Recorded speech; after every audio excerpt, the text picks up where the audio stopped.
can. Be loving the beats. Be loving the beats like I can.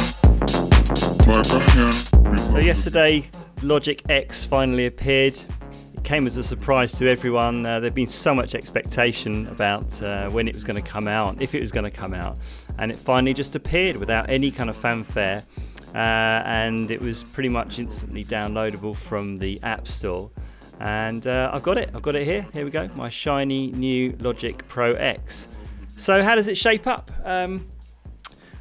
There's been already a lot of activity on the internet, people kind of saying it's a bit too kind of garage bandy, maybe it's been dumbed down, but to be honest, my initial impression is that it's really nice. You know, it hasn't lost anything from the original versions of Logic, and you know, if anything, it's just improved things. And to be honest, there's some quite major improvements, things that I've felt it's needed for a long time, namely MIDI effects is something that is so useful in Ableton. I use it all the time, things like the arpeggiator and the chord device and velocity and that kind of thing, whereas Logic's never had it. You can kind of simulate it in the environment, but to have it as a plugin is fantastic. So we're going to have a look at that. It's also got this sort of Melodyne style pitch editing as well, which is just brilliant. It's something I kind of dreamed of for ages. So that's a massive improvement. I mean, just that alone for me kind of makes it worth the upgrade. So let's have a look. First of all, one of the things we'll notice is the transport is now at the top. And to be honest, this doesn't really bother me. I think a few people have complained about it, but I think it looks pretty cool. So that's good. I mean, there's some new icons. One thing I really like is this quick help, and that really helps you learn the interface just as you roll the mouse over certain areas of the screen, certain buttons. It's going to tell you what these things are. So that really helps. And you can just turn that on and off up here, actually, this quick help. And that appears in various windows as well. It feels like the audio is a bit snappier. If I go to these Apple loops here, it just seems that you know, the audio is kind of starting and triggering a bit faster than before. There's also a new synth as well. This is the retro synth. So let's have a look at that first. I'm just going to go to the instrument section here on the channel, and if I look down here, we've got retro synth. One of the new features with these synths is it allows you to change the size, so you can resize this to make it a little bit smaller if you've got a smaller screen. So let's have a look at some of the sounds. Let's have a look at bass, for example. There we go, FM wobble bass. Takes a little time to load. Maybe that's due to the graphic interface. And you can see here there's a real nod to you know, the type of synth this is from. So you can see this is a real FM sound. And it looks like a DX7. Let's try something else. Let's try this wavetable keyboard. You can see this is this is very sort of PPG sounding. So yeah, let's try one more. Let's try this plectrum keys. I suppose this is a bit more kind of analog sounding. So now let's have a look at the MIDI effects. You can see the area for this is just above where you select the software instrument. So I'm just going to click on that, and you can see this list here. We've got arpeggiator, chord trigger, modifier, note repeater. I imagine that's a bit like the Ableton beat repeat. Let's try the chord trigger. I'm really interested in this to see if it's anything like Ableton's chord device. Okay, so it's already looks like it's selected a chord here. This looks like a minor 7.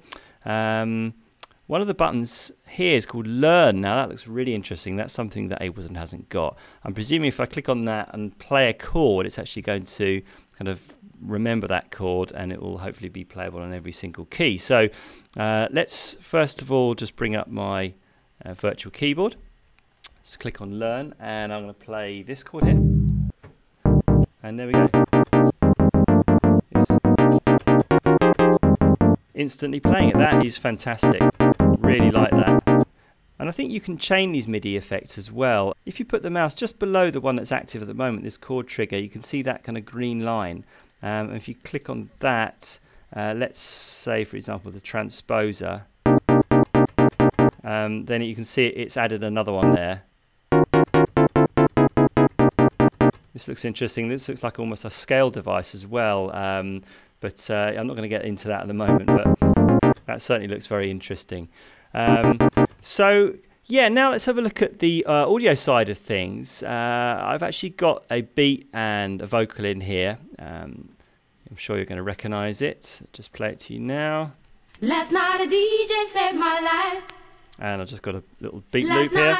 I've actually used flex time on this. This looks a little bit different now. We've got this icon here, and you can select it for each track. I've used flex time on this beat as well. Last night a DJ saved my life from a broken heart. So let's just try putting in a little pattern on this chord device here. DJ saved my life. Last night a DJ saved my life from a broken heart. Last night a DJ saved my life. Quite like that, so let's put that in. Last night a DJ saved my life. Last night a DJ saved my life from a broken heart. Last night a DJ. Cool. And let's just see if we can add the quantize. It seems the the quantize kind of look has changed. It looks much easier to select. I'm just going to put a 16 swing A on DJ that. saved my life. Last night a DJ saved my life from a broken heart. Last night a DJ saved my life. Okay, so let's just loop that around. We're in F sharp minor, by the way. It looks for that. DJ saved my life. And let's just try putting some reverb on that as well. That looks pretty standard, pretty similar. DJ saved my life. Last night a DJ saved my life from a broken heart. So let's have a look at how we can use this Melodyne style pitch flexing facility. I've got my vocal here. I'm just going to double click on that, and that's going to bring up the audio window here. Let's just give ourselves a bit more zoom on that. Okay, so there's also a flex button here, which I think we need to put on if we want to access this pitch flex.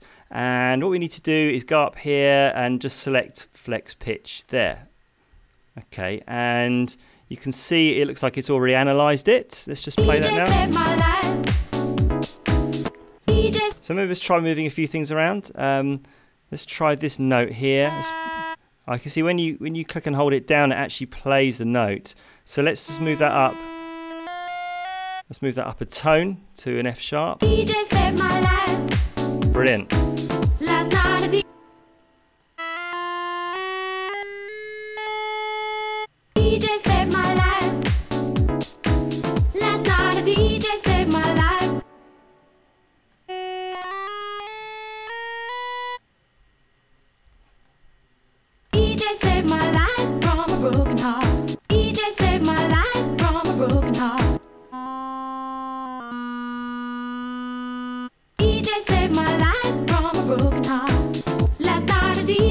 So you can hear it's really similar to Melodyne. This looks fantastic. I mean, to have this natively built in is just wonderful, and definitely going to be a big competitor, I think, to Melodyne. That's really fantastic. And yeah, I mean, that's something that Ableton hasn't got as well. So very, very interesting stuff there.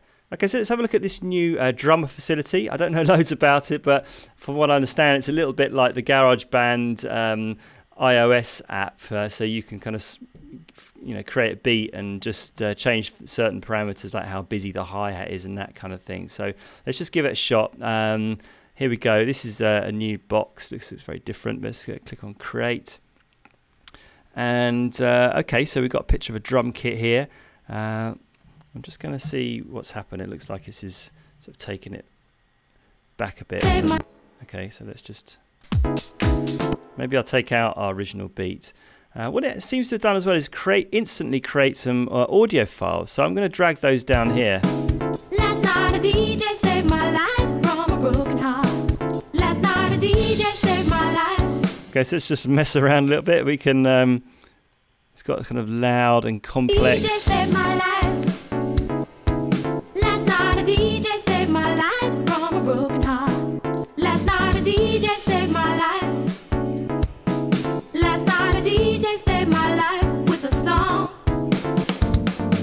saved my life. We've got swing control here. DJ saved my life. Last night a DJ saved my life from. And if we click on rock or alternative, let's try an alternative beat. Okay, change drummer. You can see as well that there are other kind of beats or drum kits that you can download. DJ saved my life.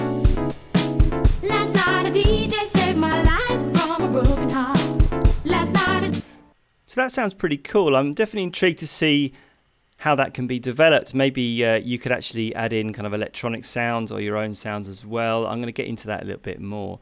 But anyway, there's a few features of Logic X. My initial impression is, to be honest, I'm very impressed, and I find it quite exciting and fun to use. And I'll definitely be coming back with another video soon where I'll kind of get a little bit more in depth with some of the features. Like I am, be loving the beats. Be loving the beats like I am. Like I am, be loving the beats. Be loving the beats like I am. Like I am. At Point Blank Online, you've got two methods of interaction with your tutor. Firstly, you've got the weekly online masterclass, which is in real time. And then also we've got feedback on your assignments, and that's known as DVR. So the online masterclass is a 1-hour session you get with your tutor every week. You can ask questions about lesson content and get instant feedback, and also demonstrations on the fly from their computer desktop with our streaming technology. DVR stands for Direct Video Response, and the concept is really simple. You upload your Ableton, Logic or Cubase project file to your tutor, he downloads it and then pushes record on the screen capturing software and evaluates your work, so basically giving you one-to-one feedback. You see all of the mouse movements and any parameter changes made by your tutor. It's kind of like sitting in the studio over their shoulder watching what they're doing whilst they work. We have found the DVR process has truly revolutionized the way that we teach online, and the results speak for themselves. Book your place on a course now by visiting pointblankonline.net.